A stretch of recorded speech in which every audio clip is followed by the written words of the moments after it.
서귀포의 위성군 의원입니다. 김용빈 중앙선관위 네. 사무총장님을 대상으로 해서 질의를 하도록 하겠습니다. 윤석열 대통령과 김건희 여사의 공천 개입 논란이 연일 확산되고 있습니다. 오늘 회의에서도 그 얘기가 주를 이루고 있고요. 관련돼서 새로운 사실들과 새로운 혐의들이 지속적으로 쏟아져 나오고 있습니다. 윤석열 대통령 그리고 명태균 선거 개입 게이트에 대해서 공천 개입 초점에 맞춰서 사건을 간단히 정리해 보겠습니다. 이 게이트는 세 개의 선거, 세 개의 인물, 세 개의 혐의로 구축되었습니다. 2022년 대통령 선거, 같은 해 국회의원 보궐선거, 2024년 국회의원 선거. 등장인물로는 공천을 준 사람, 공천을 받은 사람, 공천을 알선한 사람이 나타나고 있습니다. 혐의로는 대통령의 정치자금법 위반, 명씨와 김영선 전 의원의 정치자금법 위반, 대통령 부부의 공천 개입 혐의입니다. 우선 첫 번째로 2002년 대통령 선거에서 윤석열 당시 후보가 명태균 씨로부터 여론조사를 무상으로 제공받은 정치자금법 위반 혐의입니다. 명태균 씨는 미래한국연구소와 시사경남을 운영하며 지난 대선 기간 무려 80여 차례 여론조사를 실시했습니다. 자체 실시한 여론조사 23회 중 조사 대상이 3,000명이 넘는 면밀조사도 9개나 포함되어 있고요. 그중 6회는 공표금지 깜깜이 기간 동안 진행되었습니다. 명 씨는 윤석열 당시 후보에게 직접 수시로 조사 결과를 보고한 것으로 진술하고 있습니다.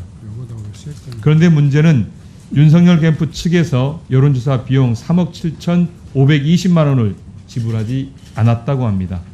관련 증언들도 녹취로 통해 발표되고 있습니다. 국민의힘 대선 회계보고서에 미래한국연구소라는 이름은 전혀 등장하지 않는 걸로 취재 결과가 나타나고 있습니다. 현행 정치자금법상 정치활동에 소요되는 비용을 제3자가 부담하거나 지출하는 경우 채무의 면제, 경감, 그 밖의 이익을 제공하는 행위 등 모두 기부행위로 규정하고 있습니다. 만약에 기부되었다면 이 3,700만 원은 정치자금법을 위반한 것이죠. 만약에 소장님. 지금 법률적인 그 부분은 그렇습니다. 예, 법적으로 그렇죠. 두 번째로는 2022년 재보궐선거에서 나타난 윤석열, 김건희 대통령 부부의 공천 개입 혐의입니다. 앞서 명 씨가 제공한 여론조사 비용 3억 7천만 원은 3개월 뒤에 치러진 재보궐선거에서 윤석열 대통령 부부가 공천 개입의 형태로 대가를 치는 것으로 확인되고 있습니다. 명 씨가 김영선 전 의원을 국회의원 후보로 공천하기 위해 윤석열 대통령과 김건희 여사에게 청탁한 정황이 여러 인물의 증언을 통해서 드러나고 있습니다.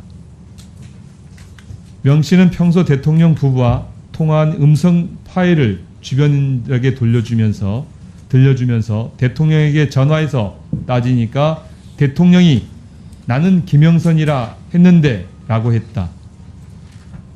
윤핵관이 미는 사람들 물리치고 김영선으로 공천받아 왔다 등 취지로 윤석열 대통령이 공천 개입한 사실을 수차례 발언을 했습니다. 만약에 대통령이 나는 김영선이라고 했다라고 얘기했다면 그건 선거법 위반이죠. 네. 전제 조건으로 자꾸 말씀드리니까 만약 법률적인 부분은 그렇습니다. 법률적으로 그렇지요. 예.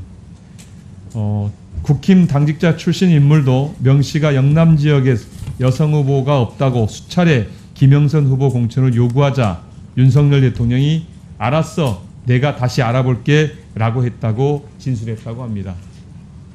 그래서 우리 김종량 의원께서 공천을 못 받으신 거겠죠. 아, 그래 아니래요? 예, 뭐 그래도 제가 볼 때는 그렇습니다. 예. 김건희 여사도 김영선 의원의 창원시 국회의원 공천에 적극적으로 개입한 혐의를 나타내고 있습니다. 회계 책임자 강혜경 씨는 김건희 여사가 명태균 씨와의 통화에서 오빠 전화 왔죠? 잘 될 거예요 라고 말했다는 사실을 증언했습니다. 그것도 너무너무 많이 듣다 보니 제가 정확하게 기억을 한다라고까지 얘기를 하고 있습니다. 이렇게 공천을 대가로 공천을 주었다면 그것 또한 선거법 위반이죠. 만약에 지금 법리적으로 그게 아니라 대통령 부분은 네. 법률 해석상 네. 그 기부행위 그러니까 그 금품 수수 이런 부분들이 지금 문제가 된다고 하면 그렇게 되는 거지만 예 지금 저 김건희- 영부인과 같은 경우에는 아까도 지금 예, 말씀드리고 예, 싶은 부분을 제가 말씀을 드릴게요. 예. 영부인과 나중에 같은 예. 말씀하세요. 아. 그 문제는 제가 질문하는 게 아니니까. 예. 나중에 필요한 부분이 있으면 말씀하세요. 예. 그 세 번째로 올해 22대 국회의원 선거 관련해서 김건희 여사가 또다시 공천 개입 혐의가 있습니다. 김영선 의원에게 김건희 여사가 이런 제안을 했어요. 김해로 지역구를 이동해 달라. 그러면 대통령과 맞춤형 지역 공약을 마련해 주겠다. 이러한 사실을 보았을 때 김건희 여사는 대통령과 이러한 사실들 의논했고 서로 논의했을 거라고 추정되어집니다. 그렇다면 대통령은 관련되어진 선거법을 위반한 혐의가 되는 거고요. 그리고 그렇다고 생각합니다. 또한 김건희 여사는 사실은 이제 대통령인 남편의 권력을 이용해서 여러 가지의 이제 국가 정무에 관여를 하고 있는 것이죠. 이 선거법도 포괄적으로 본다면 저는 김건희 여사도 공인으로 취급하고 이 처리를 해야 된다고 생각합니다. 왜냐하면 김건희 여사와 윤석열 대통령은 부부로서 실질적으로 논의한 정황들이 나타납니다. 그래서 관련되어진 조사를 중앙선관위가 해야 된다고 생각합니다. 중앙선관위는 선거라는 것은 민주주의에 있어서 민주주의 제도의 가장 큰 근간이죠. 선거제도가 없으면 민주주의가 아니죠. 네 그렇습니다. 민주주의를 수호하는 기관이에요. 네. 중앙선관위는. 그런데 검찰이나 경찰이 이러한 수사를 적절하게 하고 있지 않다면 선관위는 민주주의 제도를 지키기 위해 나서서 수사하고 조사하고 해서 그것을 고발할 의무가 선관위에 있다고 생각합니다. 지금 고발을 해도 결국 수사기관이 저희의 판단에 좌우되지가 않습니다. 그 고발을 예, 그것 때문에 제가 그 고발이라는 것이 경찰의 고발만이 아니라 국민에게 고발할 이유가 있다고 말씀드립니다.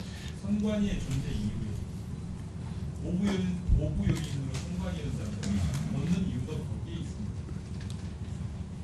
국민들께 본인들이 한 행위에 대해서 국민들이 수호해야 될 가치가 무너지고 있다면 그것에 대해서 국민께 고발하고 국민들이 그것을 판단하게 해야죠. 그렇게 해주시겠습니까? 그 부분에 대해서는 동의할 수 없는 게 저희가 최종적인 유권 해석 권한을 가지고 있지 않지 않습니까? 결국은 이 부분들이 고발을 통해서 결국 네. 유권 해석을 해서 판결 내리라는 얘기를 하지 않고요. 정리하시 주시죠. 민주주의를 네. 선거제도를 온전히 보존하는 네. 것이 선관위의 존재 의무고 국가가 선관위 부여한 일이다. 그런 의미에서 검찰이나 공수처나 검찰이 제대로 수사를 못하고 있거나 안 하고 있거나 제대로 국민께 알려지지 않는다면 그 사실을 알려야 될 의무가 있다라고 말씀을 드리는 거예요. 네. 그 부분까지는 이제 동의를 하는데 결국은 전제 조건이 저희 그